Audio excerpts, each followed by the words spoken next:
A hotel owner bullies an elderly black janitor until Cristiano Ronaldo gets involved. The rain fell in heavy sheets across Lakewood, Vermont, the kind of autumn downpour that washed summer's remnants from the streets and left everything feeling cleansed but somehow emptier. Helena Martin stood at her kitchen window, watching water streak down the glass, distorting the view of her backyard, where a tire swing hung motionless from the oak tree her late husband had planted 20 years ago. At 47, Helena wore her solitude like an ill-fitting coat, necessary but uncomfortable. Her auburn hair, now threaded with silver, was pulled back in a messy ponytail, and the lines around her eyes had deepened over the past year. As the town's most respected pediatrician, she'd built a life helping children, even as she'd been unable to have any of her own. The irony wasn't lost on her. She lifted her coffee mug to her lips, the bitter liquid long since gone cold. Today marked 1 year since Ricardo's sudden death, a heart attack that had stolen him at 52, leaving her with a house full of memories and a silence that sometimes seemed to have physical weight. The hospital had given her the day off, a gesture of kindness from colleagues who knew what the date signified. The sudden sharp ring of her doorbell cut through the quiet house, causing her to flinch. Visitors were rare these days, especially in this weather.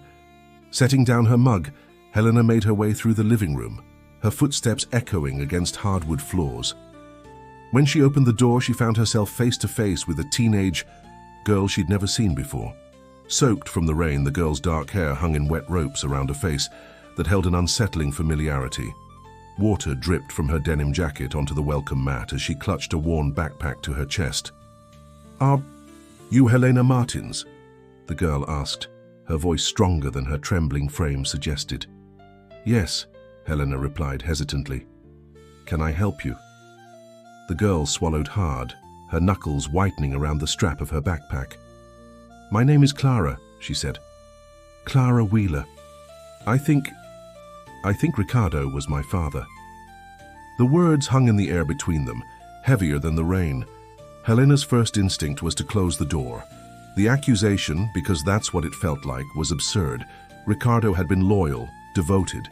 They'd tried for years to have children, enduring 3 miscarriages before accepting their childless fate. Yet something in the girl's eyes, an echo of Ricardo's steady gaze, made her pause. "You'd better come in," she said finally, stepping aside. Clara entered cautiously, like an animal sensing a trap. In the living room light, the resemblance became more pronounced.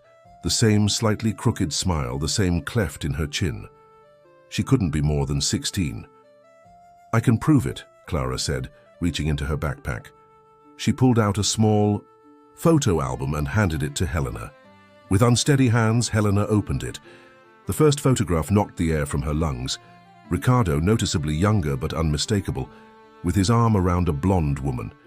Several pages showed them together, and then later pictures of the woman with a baby, a toddler, a young girl. "My mum died 3 months ago," Clara said quietly. "Cancer. Before she died, she told me about him, that he was my real father. Said they had a relationship before he met you, when he lived in Boston for that medical fellowship. She never told him about me." Helena's mind raced. The timing fit. Ricardo had done a pediatric cardiology fellowship in Boston 18 years ago, a year before they'd met. The girl would have been conceived then. "Why are you here now?" Helena asked, surprised by the steadiness in her voice. "I've been in foster care since Mum died. It's my 3rd home already." Clara's voice cracked slightly. "I found your address in my mom's things. I wanted to know where I came from, who he was." The question hung in the air. Who I am. "He's gone," Helena said, the words like glass in her throat. "Ricardo died last year. Today is the anniversary." Clara's face crumpled. "I'm too late," she whispered. "I'm always too late." In that moment, something shifted in Helena. The girl seemed so lost, so familiar, so much like Ricardo when he was hurting. "Are you hungry?" she asked. Abruptly, confusion crossed Clara's face. "What? Are you hungry? I haven't eaten all day, and I think we have a lot to talk about." 3 miles across town, in Lakewood's most prestigious law firm, Cristiano Ronaldo stared out at the same rain from his corner office. At 53, he carried his success in every tailored line of his suit and every deliberate gesture of his manicured hands. His salt and pepper hair was impeccably styled, and his deep-set eyes missed nothing. As Lakewood's most influential attorney, Cristiano had built his reputation on winning impossible cases and cultivating relationships with the town's elite. Few knew that beneath his confident exterior lived a man haunted by choices made decades earlier. Choices that had given him everything he'd wanted professionally while costing him nearly everything personally. The intercom on his desk buzzed. "Mr. Ronaldo, your 4 o'clock is here." Cristiano pressed the button. "Send him in, Margaret." The door opened to reveal Nate Sullivan, a man whose rumpled appearance stood in stark contrast to Cristiano's meticulousness. At 48, Nate's once athletic frame had softened, and his flannel shirt and work boots spoke of a life lived outdoors rather than in boardrooms. "Chris," Nate said, the childhood nickname slipping out. "Been a while." Cristiano winced at the name, but gestured to the leather chair opposite his desk. "Nearly 20 years, I believe. Please sit." Their history stretched back to elementary school, best friends who'd grown up together in Lakewood's working class, East Side, who'd sworn blood brotherhood at 12, who'd planned to conquer the world together, until Cristiano had received his acceptance to Harvard Law and left everything and everyone behind. "You've done well for yourself," Nate observed, glancing around the office with its law degrees and civic awards prominently displayed. "I've been fortunate," Cristiano replied neutrally. "Your message said this was urgent. How can I help you?" Nate leaned forward, the levity leaving his expression. "It's about Jessica." The name hit Cristiano like a physical blow. Jessica Sullivan, Nate's younger sister, Cristiano's first love, and his greatest regret. "What about her?" Cristiano asked, his voice carefully controlled. "She's back in town," Nate said, "and she's in trouble." Helena placed a mug of hot chocolate in front of Clara, who sat at the kitchen island, shoulders hunched. Outside, the rain continued its relentless drumming against the windows. "Were you close?" Clara asked, wrapping her hands around the warm mug. "You and my father?" The question held so many layers. Helena considered her answer carefully. "We were best friends," she said finally. "We told each other everything. Or at least, I thought we did." She couldn't keep the hurt from her voice. The revelation of Ricardo's past relationship wasn't just about the woman or even about Clara. It was about the secrets he'd kept, the part of himself he'd hidden away. "My mom never married," Clara offered. "She dated sometimes, but nobody stuck. Around long, she always seemed waiting for someone. I think it was him." The thought of another woman loving Ricardo, missing Ricardo, grieving Ricardo, created a strange ache in Helena's chest, not quite jealousy, but something adjacent. "To it. Tell me about him," Clara said suddenly. "Please, anything." Helena found herself talking about Ricardo's terrible singing voice and his love of old westerns, about how he could name every constellation in the night sky, about his incredible gentleness with frightened children at the hospital. To her, surprise, the words didn't hurt as much as she'd expected. There was something healing in sharing him, in watching Ricardo come alive in this girl's eyes. "He would have loved knowing about you," Helena said, surprising herself with the certainty she felt. "He wanted children so badly." "Really?" Clara's voice was small. "Really," Helena confirmed. "We tried for years." Clara looked down at her nearly empty mug. "I should go. I've taken up enough of your time, and my foster mum will be wondering where I am." She hesitated. "Thank you for not hating me." "Hate you? Why would I hate you?" "For showing up like this, for being proof that he had a life before you." Helena felt a surge of compassion for this girl who carried Ricardo's eyes and smile. "Everyone has a past, Clara, and you're not responsible for the choices your parents made before you were even born." As Clara gathered her things, Helena made a sudden decision. "Would you like to come back, maybe this weekend? I have some of Ricardo's things, journals, photographs, things that might help you know him better." The hope that flashed across Clara's face was answer enough. Jessica Sullivan sat in a booth at Mabel's Diner, a Lakewood institution that hadn't changed its decor since the 1970s. At 46, she retained the striking beauty that had once made her the talk of Lakewood High. High cheekbones, expressive green eyes, and a smile that transformed her entire face when it appeared, which wasn't often these days. She checked her watch again. Cristiano was late, which didn't surprise her. He'd always been punctual, pathologically so, which meant his tardiness was deliberate, a power play to remind her which of them was doing the favor. The bell above the door jingled, and there he was. Despite 20 years, she would have known. Him anywhere. He moved differently now, more assured, less of the hungry ambition that had characterized his youth, but his eyes were the same, dark and intense, missing nothing. He spotted her immediately, making his way through the early dinner crowd. "Jessica," he said, slipping into the booth opposite her.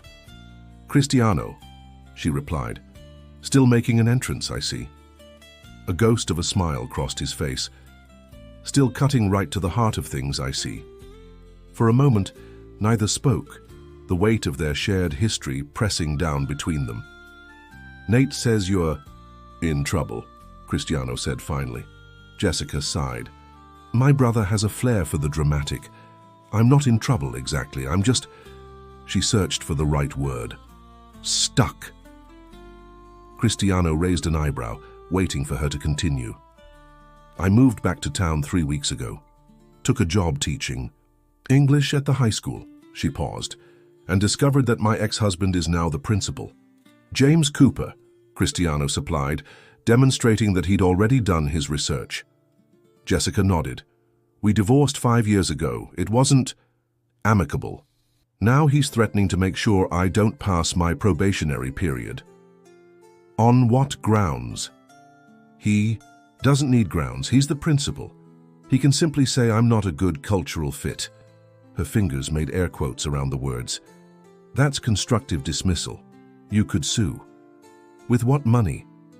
The question held no self-pity, just a practical assessment.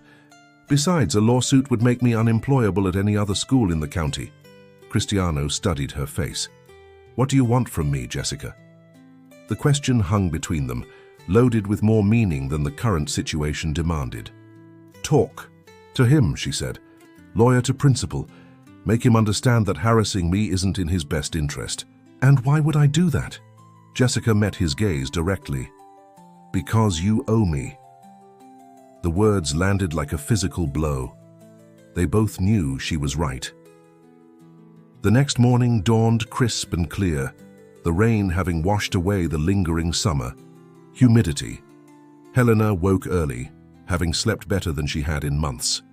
The encounter with Clara had unearthed painful questions, but it had also reconnected her to Ricardo in an unexpected way. Making her morning coffee, Helena found herself looking at the house differently. For the past year, it had felt like a museum to her loss. Everything preserved exactly as Ricardo had left it, from his reading glasses still on the nightstand to his favorite mug in the cupboard. Today, it just felt like a house, a place where life had happened and could happen again. Her phone rang. Dr. Sarah Chen, her colleague from the pediatric ward. "Helena, I know you're supposed to be off today too, but we've got a situation with one of your patients, the Jenkins boy. His fever's spiked to 104 and he's not responding to the antibiotics." 10 minutes later, Helena was dressed and heading for her car. As she backed out of the driveway, she noticed a dark SUV parked across the street, an unfamiliar vehicle in their quiet neighborhood. A man sat behind the wheel, watching her house.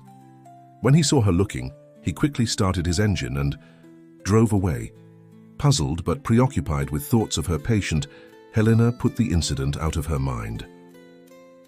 Cristiano stood in front of Lakewood High School, an imposing brick building that had educated generations of the town's children, himself included. Inside these walls, he'd discovered his gift for debate, fallen in love with Jessica, and set his sights on a future beyond Lakewood's limited horizons. The hallways were quiet, School having ended an hour earlier, he found the principal's office, easily the same location it had been in his day, though considerably more modern now. Ricardo Henriquez looked up from his desk when Cristiano entered. At 50, Henriquez had the physique of a former athlete gone slightly to seed and the demeanor of a man accustomed to authority. "Mr. Ronaldo," he said, rising to shake Cristiano's hand. "This is unexpected. What can I do for Lakewood's most distinguished attorney?" "I'd like to discuss Jessica Sullivan's employment situation," Cristiano said without preamble. Henriquez's friendly expression cooled. "I wasn't aware Ms. Sullivan had engaged legal representation." "Consider it a professional courtesy," Cristiano replied smoothly. "I understand she's your ex-wife."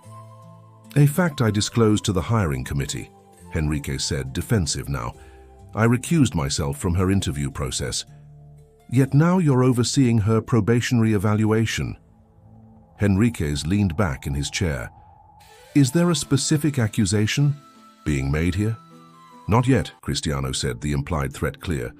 "I'm simply suggesting that any performance concerns about Ms. Sullivan should be documented objectively and reviewed by a neutral third party to avoid any appearance of impropriety." Henriquez's jaw tightened. "Jessica always did know how to play the victim, did she tell you why we divorced? About her issues?" Cristiano didn't take the bait. "Your personal history is irrelevant to her professional qualifications. I'm merely advising that any action taken against her employment would face significant scrutiny." "Is that a threat, counselor?"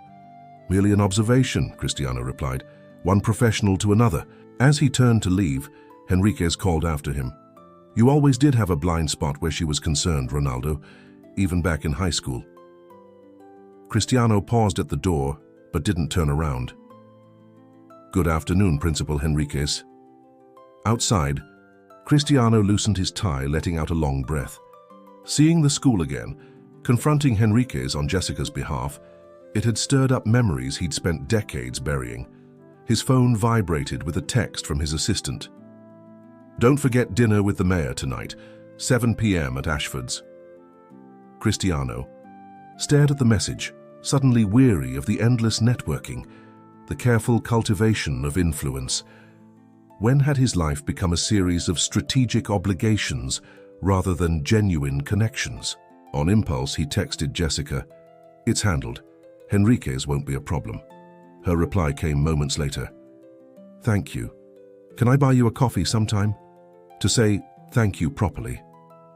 Cristiano hesitated, his thumb hovering over the screen. 20 years ago, he'd made the choice to leave Lakewood and Jessica behind, prioritizing his career ambitions over what they'd shared. He'd told himself it was for the best, that she deserved someone who could give her the simple, rooted life she wanted. Tomorrow, 10 a.m. at Mabel's, he typed, pressing send before he could reconsider. At Lakewood Memorial Hospital, Helena emerged from 8-year-old Tyler Jenkins' room, relief washing over her. His fever had finally broken, the switched antibiotic regimen working as she'd hoped.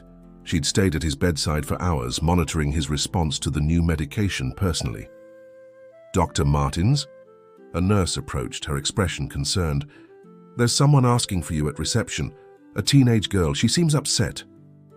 Helena hurried to the waiting area to find Clara, her face pale and tear-streaked. "Clara? What's wrong?" "Someone was following me," she said, her voice shaking. "A man in a dark SUV. He tried to talk to me when I was walking home from school." Helena felt a chill. "The same SUV I saw this morning?" "You saw him too?" Clara asked, eyes widening. Helena led Clara to a quiet corner of the waiting room. "Tell me exactly what happened." "He pulled up beside me and asked if I was Clara Wheeler. When I said yes, he asked if I'd made contact with Ricardo Martins' wife." The girl's voice trembled. "How did he know? I didn't tell anyone except my foster mom that I was looking for my father." Helena's mind raced. Who would be interested in Clara's connection to Ricardo, and why? Did he say anything else? Clara shook her head. "I ran away, came straight here because I didn't know where else to go." The admission that in a moment of fear Clara had sought her out touched Helena deeply. "You did the right thing," she assured the girl. Let me make a call, and then I'll drive you home myself. Helena stepped away to call the police, reporting the incident. When she returned, she found Clara studying a photograph on the wall, the hospital's pediatric team, with Ricardo and Helena at the center. "He looks kind," Clara said softly. "He was," Helena confirmed. "The kindest man I've ever known." As they left the hospital together, neither noticed the dark SUV parked across the street, its driver watching them through tinted windows. The sky above Lakewood had turned an ominous gray by Saturday afternoon, promising more rain. Helena stood in Ricardo's study, a room she'd barely entered since his death. Dust motes danced in the air as she opened drawers and sorted through papers, preparing for Clara's visit the next day. In the bottom drawer of his desk, she found a locked, metal box she'd never seen before. The key wasn't among his things. Curiosity overcoming her hesitation, Helena used a letter opener to force the lock. Inside was a stack of letters, all addressed to Ricardo at his Boston address from 18 years ago, all from Jessica Wheeler, Clara's mother. With trembling hands, Helena opened the first one. "Ricardo, I don't know if you'll even read this. Your hospital says you've completed your fellowship and moved on.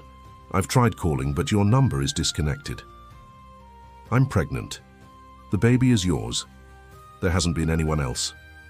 I'm keeping her, with or without your support. But you deserve to know. Please call me. Jessica." Helena sat heavily in Ricardo's chair, the letter clutched in her hand. He had known. The remaining letters told the story. Jessica's updates throughout her pregnancy, pictures of newborn Clara, desperate. Pleas for acknowledgement, all apparently unanswered. The final letter was dated 16 years ago. Ricardo. "This will be my last attempt to reach you. Clara is 2 months old now. She has your eyes and your smile. Someday she might ask about her father, and I don't know what I'll tell her. I want you to know I don't hate you. I'm disappointed and hurt, but I understand that not everyone is ready for parenthood. I've made my peace with raising her alone. If you ever change your mind, we'll be here. Jessica." Tears streamed down Helena's face. The Ricardo she'd known would never have abandoned his child. He'd been desperate for a family, heartbroken. With each of their miscarriages, there had to be an explanation. The doorbell rang, startling her from her thoughts. Hastily wiping her eyes, Helena went to answer it, expecting Clara despite her not being due until tomorrow. Instead, she found a man in a dark suit, tall, broad-shouldered, with a military short haircut. "Dr. Martins, my name is Daniel Reeves. I'm an investigator with Sentinel Insurance. May I come in?" "Insurance?" Helena repeated, confused. "Is this about a patient?" "It's about your husband," Reeves said, his tone professionally detached. "And a potential insurance fraud situation we're investigating." Helena's confusion deepened. "My husband died a year ago. What fraud?" "That's what I'd like to discuss," Reeves replied. Against her better judgment, Helena let him in. In the living room, Reeves declined her offer of coffee, getting straight to business. "Your husband took out a substantial life insurance policy 6 months before his death," he began. $3 million with you as the sole beneficiary." "Yes," Helena confirmed. "Our financial advisor recommended it, given Ricardo's family history of heart disease." "Did you know that he also took out a second policy?" Reeves asked. "For $1 million with Jessica Wheeler as the beneficiary?" Helena felt as if the floor had dropped out from under her. "Jessica. Ms. Wheeler passed away 3 months ago," Reeves continued. "Cancer. The policy now names her daughter, Clara Wheeler, as beneficiary." The pieces started falling into place. Ricardo's secret knowledge of his daughter, the insurance policy, the man following Clara. "Why are you investigating this now?" Helena asked. "The policies were paid promptly after Ricardo's death." "Ms. Wheeler never filed a claim," Reeves explained. "We only discovered the second policy during a routine audit. When we contacted Clara's foster family, they had no knowledge of it. But someone has been making inquiries about Ricardo Martins' family, specifically about any children he might have had." "Who?" Reeves hesitated. "We don't know. But whoever it is seems very interested in finding Clara Wheeler and establishing her connection to your husband. A sudden, terrible thought occurred to Helena.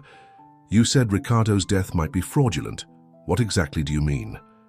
We have reason to believe your husband's death may not have been from natural causes, Dr. Martins, Reeves said carefully. The timing of the policies, the substantial payouts, and certain inconsistencies in the medical reports have raised red flags.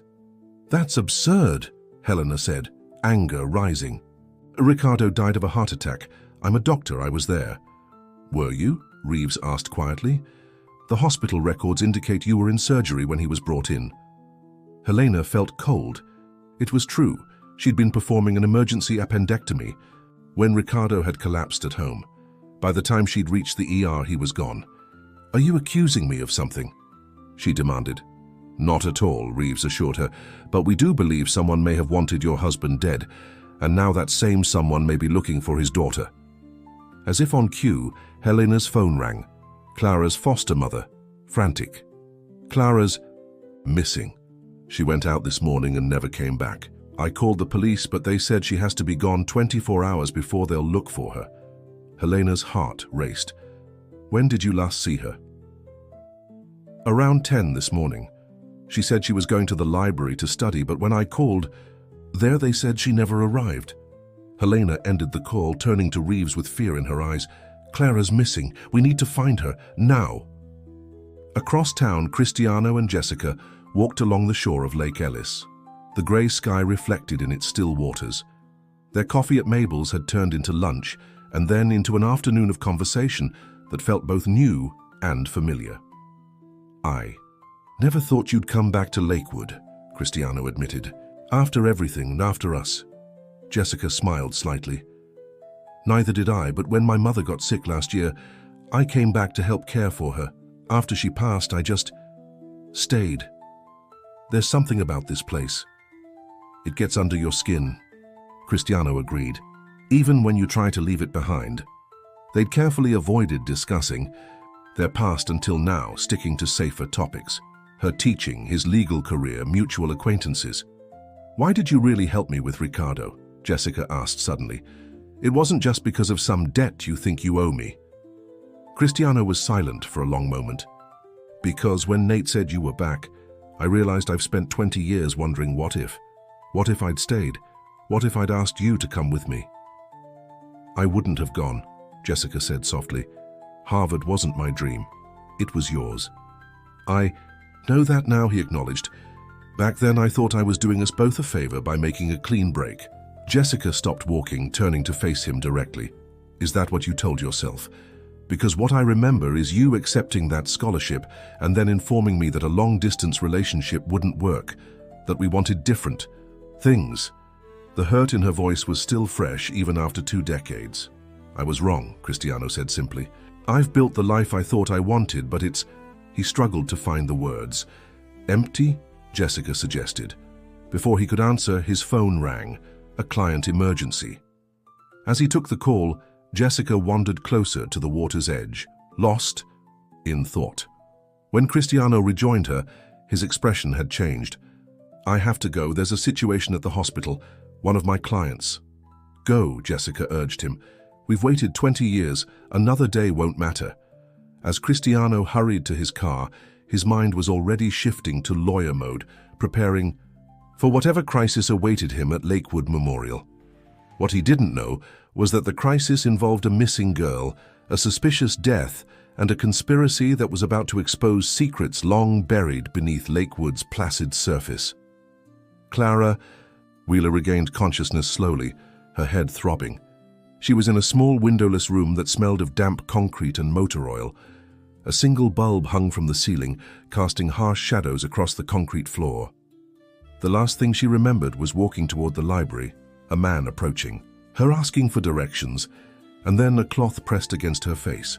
Now her wrists were bound to the arms of a metal chair, and fear clawed at her throat. A door opened behind her and footsteps approached. A man moved into her field of vision, middle-aged, expensively dressed, with cold eyes that assessed her. Clinically. Hello, Clara, he said. I apologize for the dramatic introduction, but I needed to speak with you privately. "Who are you?" she demanded, trying to keep her voice steady. "My name is Ricardo Henriquez," he replied. "I was a friend of your father's." The words sent a chill through her. "My father is dead." "Yes, Ricardo Martins is dead," Henriquez agreed. "And that's precisely what we need to discuss." Helena paced the floor of the hospital conference room that had been commandeered as a makeshift investigation center.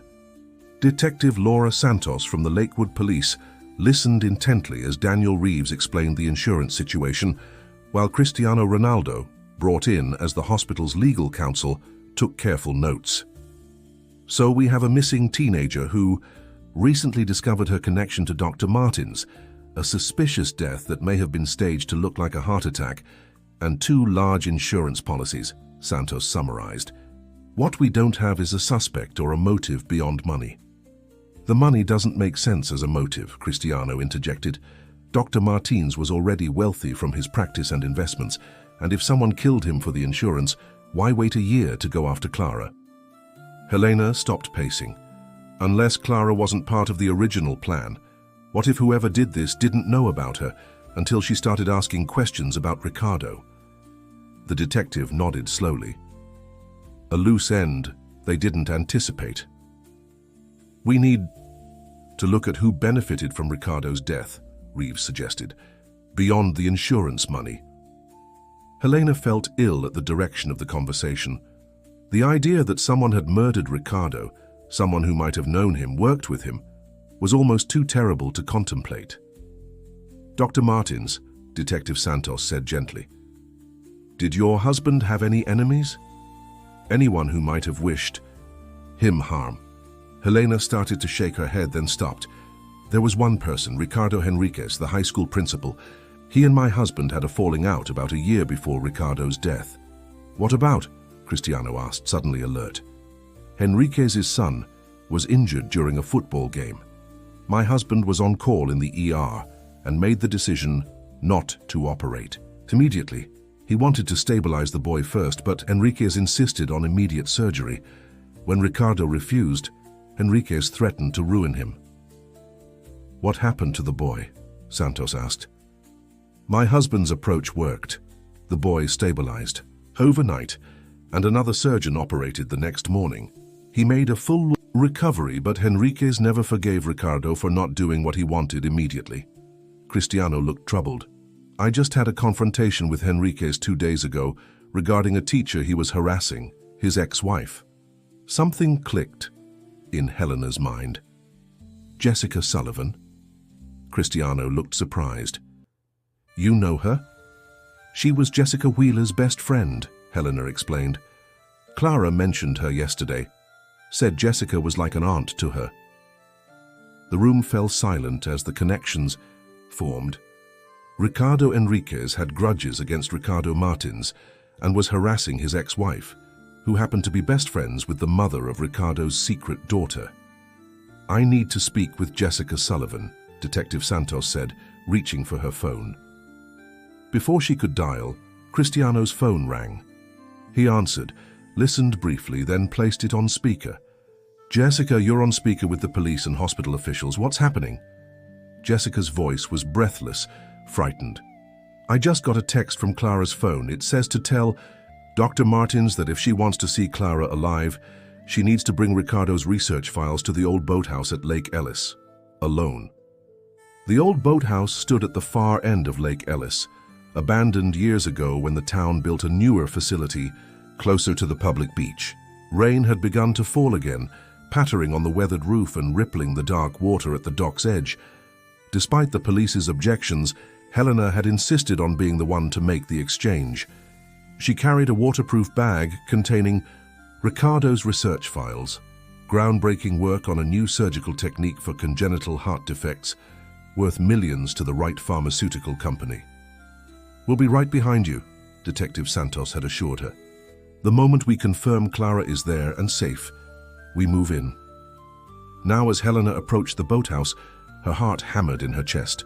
The door creaked as she pushed it open, revealing a dimly lit interior that smelled of algae and rotting wood. Ricardo Henriquez stood in the center of the room, one hand holding a gun, the other gripping Clara's arm. The girl's face was tear-streaked but defiant. "Right on time, Dr. Martins," Henriquez said. "I always admired your punctuality, unlike your husband, who was always late." "I brought what you asked for," Helena said, raising the bag. "Let her go." Henriquez laughed. "Not yet.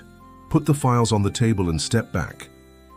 Helena complied, her eyes never leaving Clara. "Are you okay?" she asked the girl. Clara nodded slightly. "How touching," Henriquez sneered. "Concerned for your husband's bastard child. Did you know about her all along? Were you both laughing at me behind my back?" "I only met Clara a few days ago," Helena said truthfully. "Ricardo never told me about her." Henriquez's expression darkened. More lies. Ricardo Martins, the great and good doctor, keeping secrets from everyone. Did you know he was planning to publish my research as his own? Research I shared with him in confidence. Understanding dawned on Helena. The heart valve procedure, that was your work? 10 years of my life, Henriquez snarled. Before I left medicine to be a high school principal, Ricardo was supposed to help me publish it, get it the attention it deserved. Instead, he stole it and was going to claim it as his own. "That's not true," Helena protested. "Ricardo would never—" "I saw the manuscript," Henriquez shouted. "My work under his name. When I confronted him, he denied everything, said he'd developed it independently, said he had proof." His grip on the gun tightened. "So I made sure that proof disappeared along with him." "You killed my husband," Helena whispered, the terrible truth finally clear. "I gave him a choice," Henriquez said. "Credit me as the primary researcher or suffer the consequences. He chose wrong." A cruel smile twisted his lips. It was so easy. A man with his cardiac history, a little potassium chloride in his evening drink, and everyone assumed it was his heart. Clara stared at Henriquez in horror. "You murdered my father before I could even meet him. Collateral damage," Henriquez said dismissively. "Though finding out about you was an unexpected complication. When my source at the insurance company told me about the second policy for a daughter nobody knew existed, I knew I had to find you before you started asking questions." "What do you want?" Helena demanded, her voice steadier than she felt. "I want what's mine," Henriquez replied. "The research, yes, but also the recognition. Your husband kept a copy of the original research notes, proving who really developed. The procedure, I want them destroyed." "So you can claim the work as your own," Helena said, understanding dawning. "Exactly. With Ricardo gone and the original notes destroyed, there will be no one to dispute my claim." He gestured toward the bag she'd placed on the table. "Are those all the files?" "Everything I could find," Helena said. It wasn't entirely a lie. She'd brought copies, keeping the originals locked in her office safe. Henriquez reached for the bag, dragging Clara with him. As he began to rifle through the papers, with one hand keeping the gun trained on Helena, neither of them noticed the shadow that passed across the single grimy window. "These look like copies," Henriquez said, his voice hardening. "Where are the originals?" Before Helena could answer, the door burst open. Cristiano Ronaldo stood in the doorway, rain dripping from his expensive suit. "Let the girl go, Henriquez," he demanded. Henriquez spun around, yanking Clara in front of him as a shield, the gun now pressed to her temple. "Stay back. One more step and she dies." Cristiano raised his hands placatingly. "Think about what you're doing. Murder, kidnapping, there's no coming back from this." "There's no coming back anyway," Henriquez snarled. "Not after what I did to Ricardo." "We know everything," Cristiano said calmly. "The police are outside. Jessica told us about your threats against Ricardo, about how you tried to force her to spy on him for you during your marriage." Henriquez's face contorted with rage. She should have kept her mouth shut. "It's over," Cristiano continued, taking a careful step forward. "But if you let Clara go now, I can help make a deal. Voluntary manslaughter instead of first-degree murder." For a moment, indecision flickered across Henriquez's face. Then, in a swift movement, he shoved Clara toward Helena and lunged for the back door. As Helena caught the stumbling girl, Cristiano sprang forward, tackling Henriquez to the ground. The gun skittered across the wooden floor. Outside, police sirens wailed closer. The two men struggled, Henriquez fighting with the desperate strength of a cornered animal. He managed to land a solid punch to Cristiano's jaw, momentarily stunning him, and scrambled toward the dock door. Helena pushed Clara behind a stack of old crates. "Stay here," she whispered, before grabbing a rusted oar from the wall and following. On the rain-slicked dock, Henriquez was untying a small motorboat when Helena emerged from the boathouse. Cristiano was right behind her, blood trickling from a cut on his lip. "It's over, Henriquez," Helena called over the increasing downpour. "You can't escape." Henriquez turned, his face a mask of hatred. "You think you've won? You think this ends here? Your precious husband was a thief and a liar. He stole my work, my future." "No," Helena said firmly. "I found Ricardo's original notes from 10 years ago, dated and witnessed before he ever met you. You were the thief, not him." With a howl of rage, Henriquez rushed at her. Helena swung the oar, catching him in the midsection. He staggered backward, lost his footing on the wet dock, and with a cry, plunged into the churning waters of the lake. Cristiano rushed to the edge, searching the dark water, but Henriquez didn't resurface. Moments later, police officers swarmed the dock, Detective Santos among them. "Are you all right?" she asked Helena. Helena nodded, suddenly exhausted. "Clara, she's inside." As officers searched the water for Henriquez, Helena returned to the boathouse to find Clara huddled where she'd left her, trembling but unharmed. Without hesitation, Helena wrapped her arms around the girl, holding her close. "It's over," she whispered. "You're safe now." Clara clung to her, tears mingling with rainwater on her face. "He killed my father," she said, her voice breaking. "I never even got to meet him." "I know," Helena said, her own tears flowing freely now.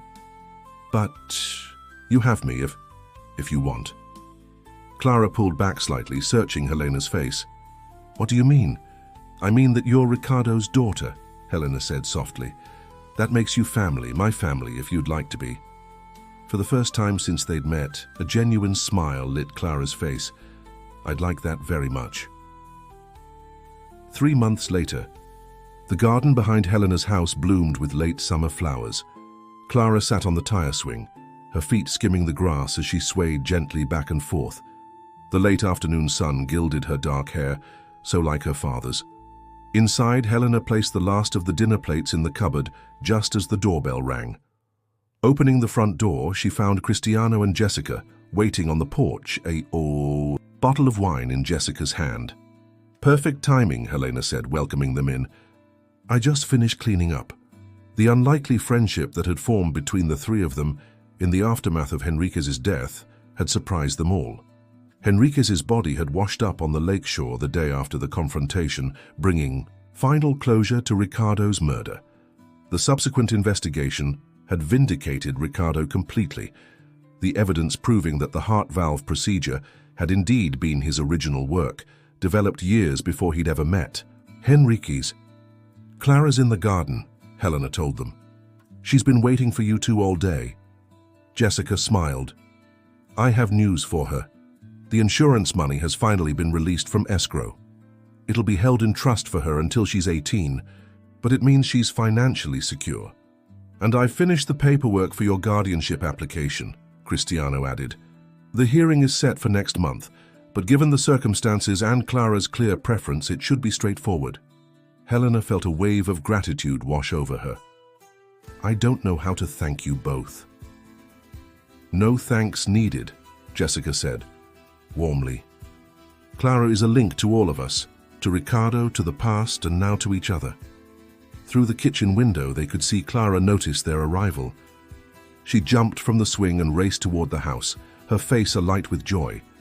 So different from the frightened, guarded girl who had appeared on Helena's doorstep just a few months ago.